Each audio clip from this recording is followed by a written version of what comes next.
খাতা কলমে ১৯৭১ সালের ১৬ই ডিসেম্বর পাকিস্তানি বাহিনী আত্মসমর্পণ করলেও ওই সময়ের পরও বাংলাদেশের অনেক এলাকা তাদের নিয়ন্ত্রণে ছিল। ওইসব এলাকায় পাকিস্তানি সৈন্যরা অস্ত্র সমর্পণে অস্বীকৃতি জানালে মুক্তিবাহিনীর সঙ্গে তাদের তীব্র যুদ্ধ হয়। খণ্ড খণ্ড সেসব যুদ্ধের মাধ্যমে সারা দেশে মুক্তিবাহিনীর নিয়ন্ত্রণ প্রতিষ্ঠা করতে আরও প্রায় সপ্তাহখানেক সময় লেগে যায়। তবে বিজয়ের সেই আনন্দ উদযাপন করার আগেই তা বিষাদে পরিণত হয় যখন শত শত বুদ্ধিজীবী হত্যার খবর বাইরে আসে। সারা দেশে সন্ধান মিলতে থাকে একের পর এক বধ্যভূমি ও গণকবরের। এদিকে যুদ্ধবিধ্বস্ত বাংলাদেশের আইনশৃঙ্খলা পরিস্থিতি একেবারেই ভেঙে পড়ে। কলকাতা থেকে মুজিবনগর সরকারের মন্ত্রীদের ঢাকায় ফিরতে ২২শে ডিসেম্বর পর্যন্ত সময় লেগে যায়। এর মাঝের কয়েকদিন দেশ কিভাবে চলবে এবং কিভাবে সারা দেশে প্রশাসনিক নিয়ন্ত্রণ প্রতিষ্ঠা করা হবে সেটি একটি বড় চ্যালেঞ্জ হয়ে দেখা দেয় প্রবাসী সরকারের কাছে। অন্যদিকে ভারতীয় সেনারা তাদের দেশে ফিরে না যাওয়ায় জনমনে জন্ম নেয় সন্দেহ, উঠতে থাকে নানান প্রশ্ন। এরই মধ্যে ডিসেম্বরের শেষ সপ্তাহে ২৪ ঘণ্টার আকস্মিক সফরে ঢাকায় আসেন ভারতীয় সশস্ত্র বাহিনীর তৎকালীন প্রধান সেনাপতি জেনারেল স্যাম মানেকশ। বাংলাদেশ স্বাধীন হওয়ার পরের ২ সপ্তাহে এ ধরনের আরও অনেক ঘটনা ঘটতে থাকে, যেগুলোর উল্লেখ রয়েছে সে সময়কার বিভিন্ন পত্রপত্রিকা ও বইপত্রে। সেসব ঘটনার মধ্য থেকে আলোচিত ও গুরুত্বপূর্ণ কিছু ঘটনার বর্ণনা বিবিসি বাংলার পাঠকদের কাছে তুলে ধরা হলো। পাকিস্তানি বাহিনী আত্মসমর্পণের পর ২৪ ঘণ্টা না পেরোতেই বিজয়ের আনন্দ রীতিমতো বিষাদে পরিণত হয়। ১৭ ডিসেম্বর জানা যায় আত্মসমর্পণের আগে পাকিস্তানি সেনারা পরিকল্পিতভাবে বাংলাদেশের শিক্ষক, সাহিত্যিক, সাংবাদিক, চিকিৎসক সহ শত শত বুদ্ধিজীবীকে ধরে নিয়ে হত্যা করেছে। ঢাকা, খুলনা, চট্টগ্রাম সহ দেশের বিভিন্ন স্থানে মিলতে থাকে একের পর এক বধ্যভূমি ও গণকবরের সন্ধান। বাংলাদেশের জাতীয় জ্ঞানকোষ বাংলাপিডিয়ার তথ্যানুসারে মুক্তিযুদ্ধের সময় সব মিলিয়ে ১১০০ জনেরও বেশি বুদ্ধিজীবীকে হত্যা করা হয়েছিল। এর মধ্যে সবচেয়ে বেশি প্রায় ১৫০ জনকে হত্যা করা হয়েছিল ঢাকায়, যাদের বেশিরভাগেরই মরদেহ পাওয়া গিয়েছিল রায়ের বাজার বধ্যভূমিতে।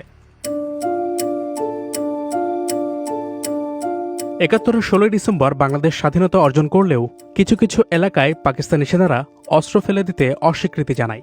বাংলাদেশ সরকার কর্তৃক প্রকাশিত একটি বই হচ্ছে বাংলাদেশের স্বাধীনতা যুদ্ধ সেক্টর ভিত্তিক ইতিহাস।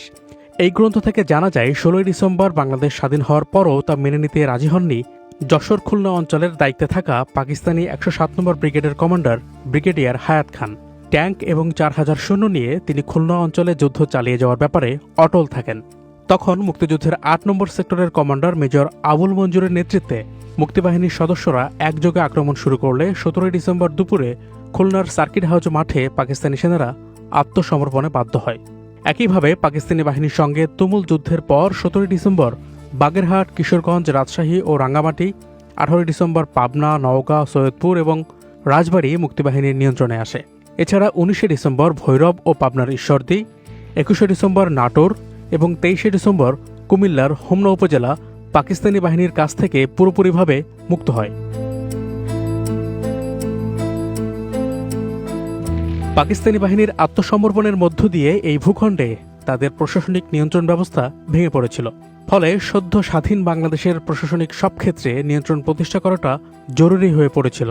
এ বিষয়ে তৎকালীন মুজিবনগর সরকারের মন্ত্রিপরিষদ সচিব হোসেন তৌফিক ইমাম তার বাংলাদেশ সরকার ১৯৭১ গ্রন্থে উল্লেখ করেছেন, স্বাধীনতা অর্জনের পর বাংলাদেশের রাজধানী দ্রুত ঢাকায় স্থানান্তর এবং গুরুত্বপূর্ণ শহর, বন্দর ও সামরিক বেসামরিক স্থাপনাগুলো কাল বিলম্ব না করে প্রশাসনিক নিয়ন্ত্রণ নিয়ে নেওয়ার জন্য আগেই পরিকল্পনা করা হয়েছিল। সেই পরিকল্পনা অনুযায়ী দেশ স্বাধীন হওয়ার পর দ্রুত সময়ের মধ্যে প্রতিটি জেলায় ডিসি, এসপি সহ গুরুত্বপূর্ণ পদে লোক নিয়োগ এবং তাদেরকে দ্রুত সময়ের মধ্যে কর্মস্থলে যোগ দেওয়ার নির্দেশ দেওয়া হয়। শুরুর দিকে স্বাধীন বাংলা বেতার এবং টেলিগ্রাম মারফত তাদের কাছে সরকারের বিভিন্ন আদেশ পৌঁছানো হতো বলে নিজের বইতে উল্লেখ করেছেন মিস্টার ইমাম।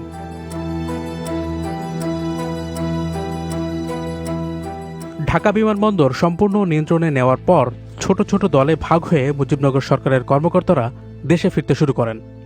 দেশ স্বাধীন হওয়ার প্রায় সপ্তাহখানেকের মাথায় ২২শে ডিসেম্বর ঢাকায় ফেরেন তৎকালীন সরকারের অস্থায়ী রাষ্ট্রপতি সৈয়দ নজরুল ইসলাম, প্রধানমন্ত্রী তাজউদ্দিন আহমদ, অর্থ বাণিজ্য ও শিল্পমন্ত্রী ক্যাপ্টেন এম মনসুর আলী, স্বরাষ্ট্রমন্ত্রী AHM কামরুজ্জামান এবং পররাষ্ট্রমন্ত্রী খন্দকার মুশতাক আহমেদ।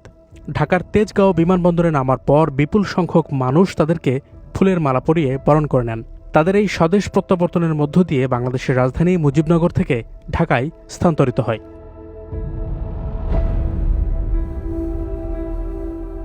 দেশে ফেরার পরদিন 23শে ডিসেম্বর ঢাকায় মন্ত্রিসভার প্রথম বৈঠক অনুষ্ঠিত হয়। বঙ্গভবনে অনুষ্ঠিত ওই বৈঠকে বাংলাকে স্বাধীন বাংলাদেশের রাষ্ট্রীয় এবং সরকারি ভাষা হিসেবে স্বীকৃতি দেওয়া হয়। সরকারি সকল প্রতিষ্ঠানের নাম থেকে পাকিস্তান শব্দটি বাদ দিয়ে সেখানে তার পরিবর্তে বাংলাদেশ লেখার নির্দেশনা দেওয়া হয়। মুক্তিযুদ্ধে যারা প্রাণ হারিয়েছেন তাদের স্মরণে ঢাকায় একটি স্মৃতিসৌধ নির্মাণ এবং মুক্তিযুদ্ধের সময় ক্ষতিগ্রস্ত ঢাকার কেন্দ্রীয় শহীদ মিনার পুনর্নির্মাণের জন্য প্রয়োজনীয় ব্যবস্থা গ্রহণের নির্দেশ দেওয়া হয়। সেই সঙ্গে মুক্তিযুদ্ধ নিহতদের পরিবারকে সহায়তা করার জন্য একটি মেমোরিয়াল ট্রাস্ট ফান্ড গঠনেরও সিদ্ধান্ত হয়। বিলুপ্ত করা হয় পাকিস্তান প্রেস কাউন্সিল এবং একাডেমি ফর পাকিস্তান অ্যাফেয়ার্স। এছাড়া 1971 সালের 25শে মার্চের পর থেকে 16 ডিসেম্বর পর্যন্ত শিক্ষা প্রতিষ্ঠানে যত পরীক্ষা গ্রহণ করা হয়েছে সেগুলো বাতিল করে পুনরায় পরীক্ষা গ্রহণের সিদ্ধান্ত নেয় মন্ত্রিসভা।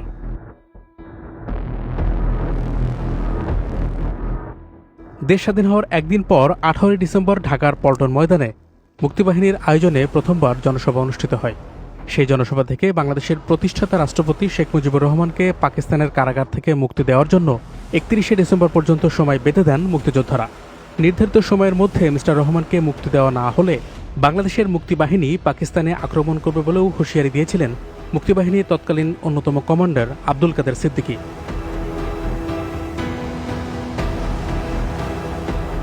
16 ডিসেম্বর পাকিস্তানি বাহিনী আত্মসমর্পণ করার কয়েকদিন পরেও ভারতীয় সৈন্যরা নিজ দেশে ফিরে না যাওয়ায় জনমনে নানান সন্দেহ এবং সংশয় তৈরি হতে থাকে। এমন পরিস্থিতিতে 19শে ডিসেম্বর ঢাকায় দেওয়া এক ভাষণে তৎকালীন মিত্রবাহিনীর অধিনায়ক ও ভারতীয় সেনাবাহিনীর লেফটেন্যান্ট জেনারেল জগজিৎ সিং অরোরা বাংলাদেশের জনগণকে আশ্বস্ত করে বলেন, শিগগিরই তারা তাদের সৈন্যদেরকে ভারতে ফিরিয়ে নেবেন।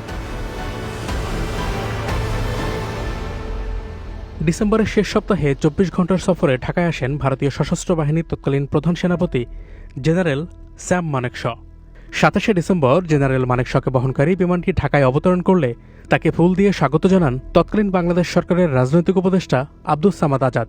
এছাড়া ভারতীয় সেনাদের একটি দল বিমানবন্দরে জেনারেল মানেকশকে গার্ড অব অনার প্রদান করেন। সফরের উদ্দেশ্য সম্পর্কে জানতে চাইলে জেনারেল মানেকশ সাংবাদিকদের তখন বলেছিলেন, ভারতীয় সৈন্যদের সঙ্গে দেখা করাই তার সফরের প্রধান উদ্দেশ্য। তবে সফরকালে তিনি বাংলাদেশের অস্থায়ী রাষ্ট্রপতি সৈয়দ নজরুল ইসলাম, প্রধানমন্ত্রী তাজউদ্দিন আহমদ এবং মুক্তিবাহিনীর সর্বাধিনায়ক আতাউল গনি ওসমানীর সঙ্গেও দেখা করেন। ডিসেম্বরের শেষের দিকে বাংলাদেশ সরকারের মন্ত্রিসভার আকার আরও বড় করা হয়। নতুন করে আরও 5 জনকে মন্ত্রী করা হয়। তাদের মধ্যে আব্দুস সামাদ আজাদকে পররাষ্ট্র মন্ত্রণালয়, জহুর আহমদ চৌধুরীকে স্বাস্থ্য, শেখ আব্দুল আজিজকে যোগাযোগ, ফণীভূষণ মজুমদারকে কৃষি ও খাদ্য এবং অধ্যাপক ইউনুস আলীকে শিক্ষা মন্ত্রণালয়ের দায়িত্ব দেওয়া হয়। এছাড়া পররাষ্ট্র মন্ত্রণালয়ের দায়িত্ব থেকে সরিয়ে খন্দকার মোশতাক আহমেদকে ভূমি ও আইন মন্ত্রণালয়ের দায়িত্ব দেওয়া হয়। এই ঘটনার পর 31শে ডিসেম্বর পত্রিকার পাতায় খবর বের হয় খন্দকার মোশতাক আহমেদ মন্ত্রিসভা থেকে পদত্যাগ করে দলীয় কাজে মনোনিবেশ করার সিদ্ধান্ত নিয়েছেন। সদ্য স্বাধীন বাংলাদেশের শুরুর দিকে আইন শৃঙ্খলা পরিস্থিতি একেবারেই নিয়ন্ত্রণে ছিল না। যুদ্ধবিধ্বস্ত দৃষ্টিতে পুলিশ বাহিনী তখনও ঘুরে দাঁড়াতে পারেনি, রয়েছে খাদ্যসহ নানান সংকট। এমন পরিস্থিতিতে বিভিন্ন এলাকায় চুরি ডাকাতি, ছিনতাই সহ অপরাধের নানান ঘটনা বেড়ে যায়। ফলে আইন শৃঙ্খলা নিয়ন্ত্রণে রাখতে মুক্তিবাহিনীর সদস্যদের দায়িত্ব নেওয়ার আহ্বান জানান বাংলাদেশের তৎকালীন সরকার। এদিকে স্বাধীন বাংলাদেশের বিভিন্ন এলাকায় রাজাকার আলবদর বাহিনীর সদস্যদেরকে ধরে গণপিটুনি দিয়ে হত্যার ঘটনা ঘটছিল। এই অবস্থায় আইন হাতে তুলে না নিয়ে রাজাকারদের ধরে মুক্তিবাহিনী বা স্থানীয় থানার কাছে হস্তান্তর করার জন্য সরকারের তরফ থেকে আহ্বান জানানো হয়।